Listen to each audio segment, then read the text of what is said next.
Class 10th students, today I will teach you in SST subject the remaining part of the chapter 9, Freedom Movement and Related Events. Simon commission. पिछले video में आपने non cooperation movement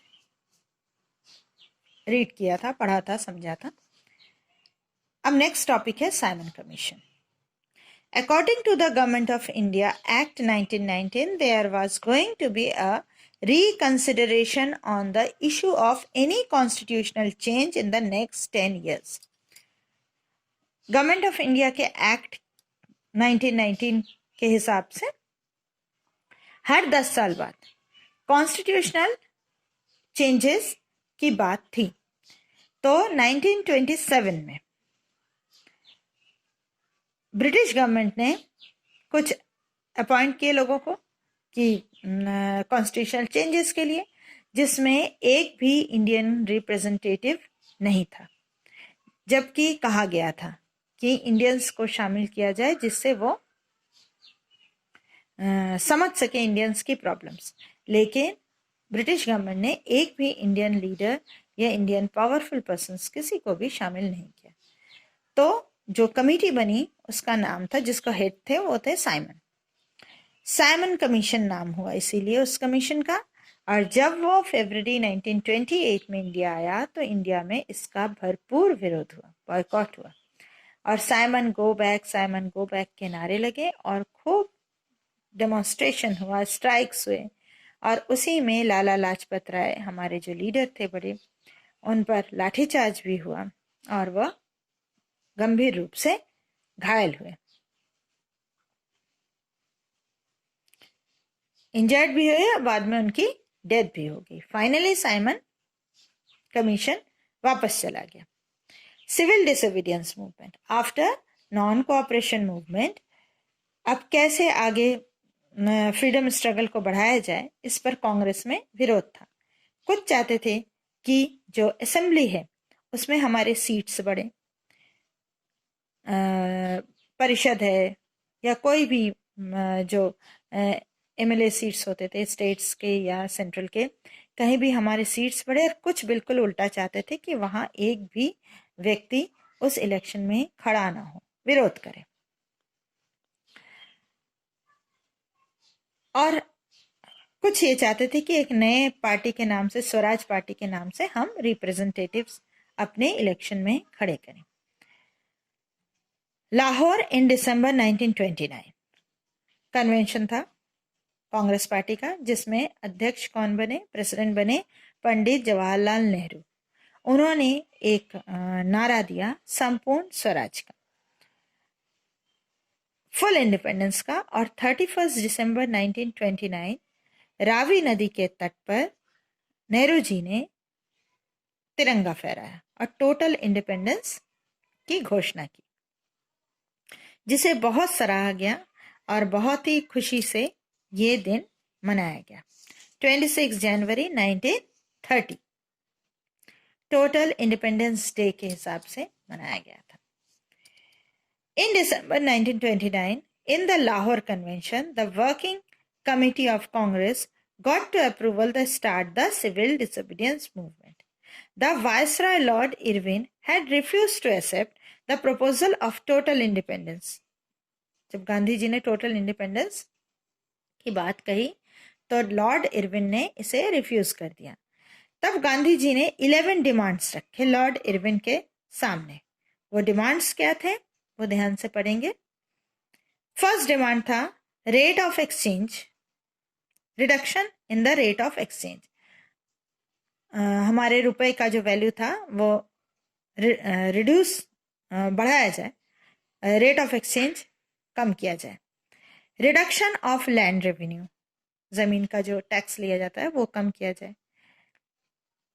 should put total ban on drinking liquor, जो शराब है वह totally बंद हो बिकना। Should give license to keep guns, बंदूक रखने का लाइसेंस दिया जाए इंडियंस को। Withdrawal of tax on salt, नमक से टैक्स हटाया जाए. Release political prisoners who refrain from violence. Political prisoners जो राजनीतिक कैदी हैं उन्हें रिहा किया जाए. Keep control on secret service department, उन पर भी थोड़ा कंट्रोल रखा जाए. जो सीक्रेट सर्विस डिपार्टमेंट है, सीबीआई कह सकते हैं आज के ज़माने के.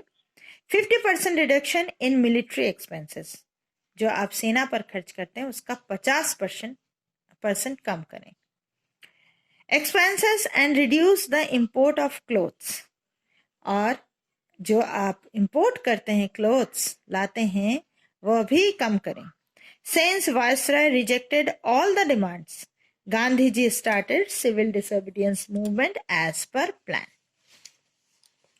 फर्स्ट उन्होंने शुरू किया सॉल्ट पर टैक्स हटाना, मीन्स डांडी मार्च. डांडी मार्च से गांधी जी ने सिविल डिसोबीडियंस मूवमेंट स्टार्ट किया. On 12th March 1930, Gandhiji along with his colleagues started for Dandi and at Gujarat sea shore, which is about 200 miles from Sabarmati Ashram. 180 kilometres कह सकते हैं, 150 kilometres कह सकते हैं, माइल्स थोड़ा कम होता है. 150 किलोमीटर तक गांधी जी ने पैदल चलकर नमक आंदोलन या डांडी मार्च स्टार्ट की. As soon as Gandhi ji had defined the law, people all over the country started defying the British rule. ऐसे ही सारे कंट्री में जैसे ही गांधी जी ने लॉ ब्रेक की, सॉल्ट लॉ, वैसे ही पूरी कंट्री में ये सारी चीजें होने लगी. जैसे jungle law in Madhya Pradesh, there were strike in Mumbai, Kolkata and many other peoples. Members of Parishad and government employees renounced their jobs. Students left were dharna in front of foreign clothes shop in Dharsana, Gujarat. There was dharna in which 2,500 volunteers joined. In Peshawar, under the leadership of Khan Abdul Ghaffar Khan, the volunteers, popularly known as Lal Kurti, participated actively in May 1930. Gandhiji was arrested and imprisoned in Yerwada jail in Pune. As a consequence, very high intensity protests were carried out in Delhi, Kolkata, Mumbai, Sholapur, etc. Tayyab ji and thereafter Sarojini Naidu were entrusted with the leadership following the Gandhiji's arrest. The movement had reached its peak by June 1930. Lathi charge, imprisonment, and fines for defiance became very common occurrence. Wearing khadi and wearing Gandhi topi was considered an offense. ये तो बिल्कुल बंद ही हो गया, उसका गांधी टोपी पहनना और खादी पहनना. और पूरे कंट्री में अलग अलग टाइप के सारे मूवमेंट्स सिविल डिसोबीडियंस के होने लगे. ये डिटेल आपने पढ़ लिया. मीनवाइल एक कॉन्फ्रेंस हुआ था, राउंड टेबल कॉन्फ्रेंस. ये सारे बहुत इंपॉर्टेंट मूवमेंट्स हैं हमारे आज़ादी के. गांधी जी यरवदा जेल में बंद हुए. उसके बाद लंदन में 1930 में एक कॉन्फ्रेंस हुआ, राउंड टेबल कॉन्फ्रेंस नाम था उसका. This became evident in the conference that if there was to be a solution of this problem, इस प्रॉब्लम, इंडिया के इस प्रॉब्लम पर ही कॉन्फ्रेंस था. Cooperation of Congress was highly needed. Government चाहती थी कि इस पर जो कांग्रेस है वह बहुत ही ज्यादा कोऑपरेट करे, अच्छे से कोऑपरेट करे. In this scenario government released Gandhi ji. अब गांधी जी को छोड़ना ही था क्योंकि गांधी जी ही रिप्रेजेंट करते. Gandhi ji from jail unconditionally on 26 January 1931.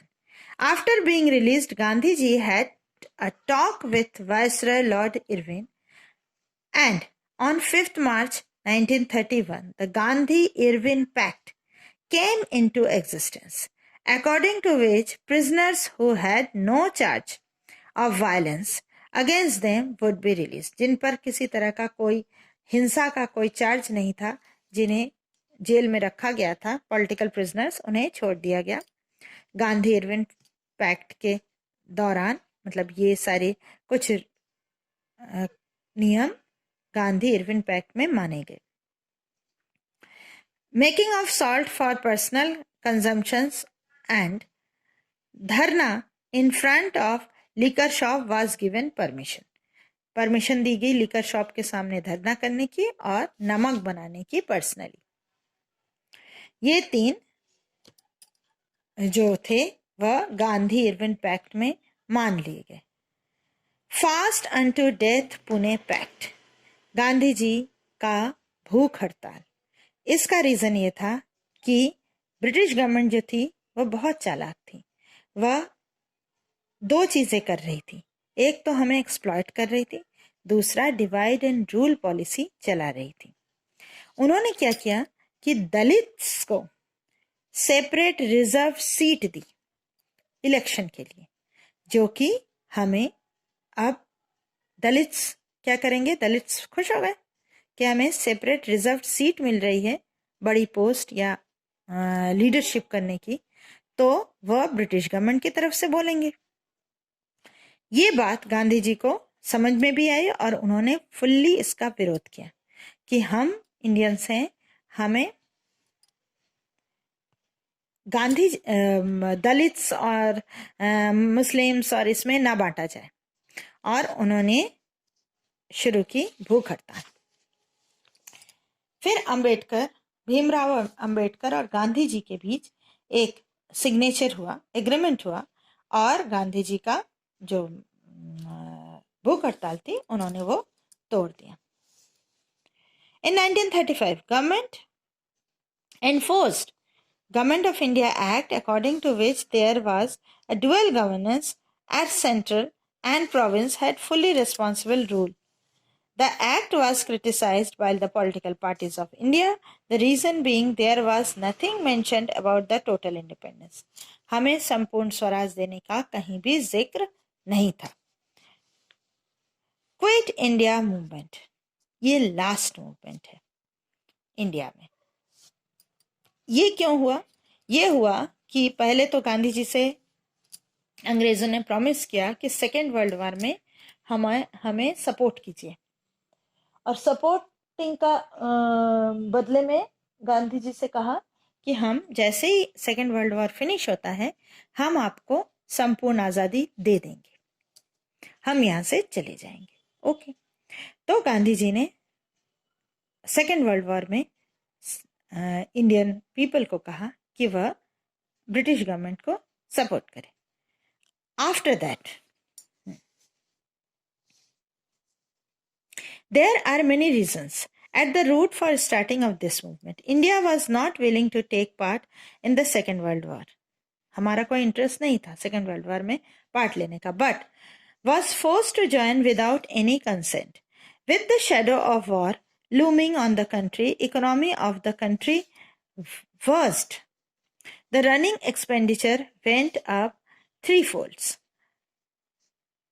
Profiteering and exploitation continued. In such a dire condition, Congress decided to start the non-cooperation movement once again. On the night of 8th August, Quit India proposal was passed in Mumbai with the majority. On the occasions, Gandhiji said each and every individual should consider himself and free individual she should, in order to achieve the freedom in reality, try hard to be prepared to lay this life. Gandhiji said, I am not going to accept anything less than total independence. We shall either do or die. Even before the movement started, on the night of 9th August, government arrested leaders like Mahatma Gandhi, Maulana Azad, Sardar Patel, Jawaharlal Nehru, Sarojini Naidu and other members of working committee and sent them to Pune. These hasty actions on the part of government gave strength to the movement. Without any efforts, the mob came on road. There was strike, demonstration of public meeting all over the country, Mumbai, Ahmedabad, Pune, Delhi, Kanpur, Allahabad, Varanasi, Jabalpur, Patna. The importance of Quit India movement is that this made freedom for the country an instant demand. Quit India movement सबसे important movement इसलिए है क्योंकि उसके बाद हमें आज़ादी मिली थी. The agitators damage the means of transport. जो एजिटेशन करने वाले थे, विरोध करने वालों ने ट्रांसपोर्ट को डैमेज किया. Attacked police station, damaged government documents and defied every law. People opened fire indiscriminately on agitators, arrested thousands of them.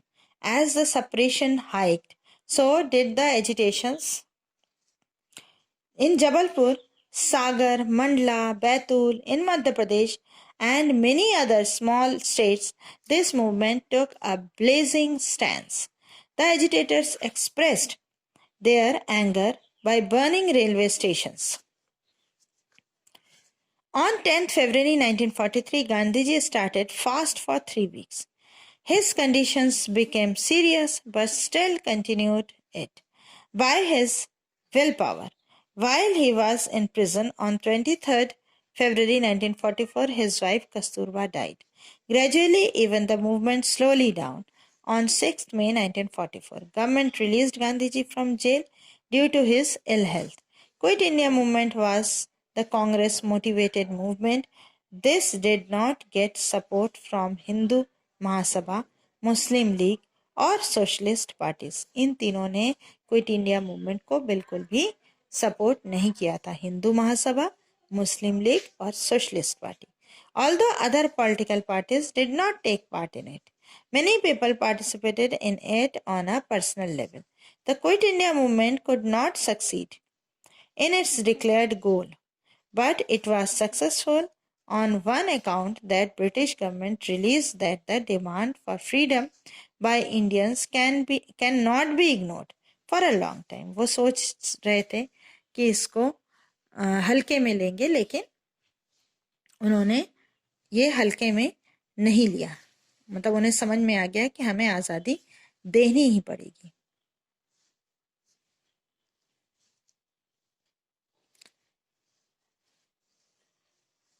Revolutionary nationalism, ये गांधी जी के रूल्स के बिल्कुल ही अलग लोग थे और ये लाखों में इन्होंने शहीद दी, अपनी जान दी अपनी देश के लिए, और ये बहुत इफेक्टिव लोग थे. रिवोल्यूशनरी नेशनलिज्म, इससे भी अंग्रेज बहुत ज़्यादा डरे थे. मुझे लगता है शायद इससे ज़्यादा डरे थे. Due to the reactionary policy of the British rule, revolutionary nationalism started in India from the last decade of 19th century. After the partition of Bengal, Bengal के पार्टिशन, फर्स्ट जो था प्रॉब्लम, बंगाल का पार्टीशन ऑफ बंगाल से ही revolutionary activities start हो गई थी. Revolutionary feelings developed among Indians. The revolutionaries believed that political rights cannot be achieved through non-violent and constitution's means. ये केवल इससे आज़ादी नहीं मिलेगी. Revolutionaries were of the view that independence and self-rule can be got by violence and threats to the British rule. World में आज़ादी, इससे पहले आज़ादी इसी से आई थी, क्रांति से ही आई थी. The partition of Bengal and the oppressive activities of the British rule and ignoring the people views created a situation that the people restored to violence. Bengal के पार्टीशन और उसके बाद ढेर सारे ऐसे एक्टिविटीज़ जिससे कि अंग्रेज़ इग्नोर करते थे जनरल पीपल को, उसी से आपके रिवॉल्यूशन का जन्म हुआ और वायलेंस का जन्म हुआ. important revolutionaries and revolutionary incidents. Shyamji Krishna Verma Maharashtra से, Vasudev Balwant Phadke, Chapekar brothers, Savarkar brothers. Revolutionary feelings gathered momentum in Punjab in 1907. Here, Sri Paramanand Lala Hardayal and other leaders led the revolutionaries. In 1909, Madan Lal Dhingra killed Sir William Curzon Belly and Anant Kanhare killed the session judge, Mr. Jackson in Nasik. Subsequently, in case was tried against Kanhare terms as Nasik conspiracy case. Although revolutionary activities started in Maharashtra, but they flourished in Bengal. Partition of Bengal provoked the revolutionaries and to organize themselves and launch struggle against the Britishers. In Bengal, the main revolutionaries were Virendra Kumar Ghosh, Bhupendra Nath Datta. In 1908, the revolutionaries planned to kill the judge of Muzaffarpur and threw a bomb at him. In this explosion, 2 English women were killed. In this connection, the revolutionary Khudiram Bose was hanged. In Calcutta, the police unearthed the factory of arms in Maniktala and arrested many revolutionaries. These revolutionaries were tried subsequently. It is very well known in the history of freedom movement as Alipur bomb case. In this case, Virendra Ghosh was deported to Andamans. In the Howrah conspiracy and Dhaka conspiracy in 1910, many revolutionaries were arrested. The revolutionary leader of Bengal, Bipin Chandrapal, motivated youths of Madras to participate in the national struggle. In Uttar Pradesh and Delhi, Rasbihari Bose and Sachindra Sanyal organized the revolutionaries. In 1912, a bomb was hurled at the Viceroy of Delhi, but the narrowly escaped. The revolutionaries who were arrested were tried in Delhi conspiracy case. Several revolutionaries were hanged. Some revolutionaries planned for an army coup, but the plan leaked and the revolutionaries were caught and their arms were seized and 24 of them were hanged.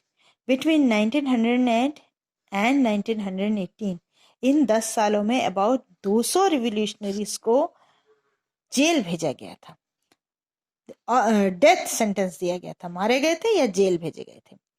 The revolutionary activities of India. Indian revolutionaries were restricted not only to India, but they were also conducted from countries outside India: London, Paris, Canada, America, France, California, San Francisco, Berlin, Japan, etc. were the places from where such activities were being conducted.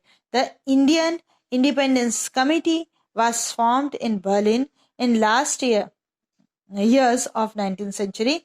Madam Bikaji Kama, Lala Hardayal, Barkatullah, Taraknath Das etcetera were its members.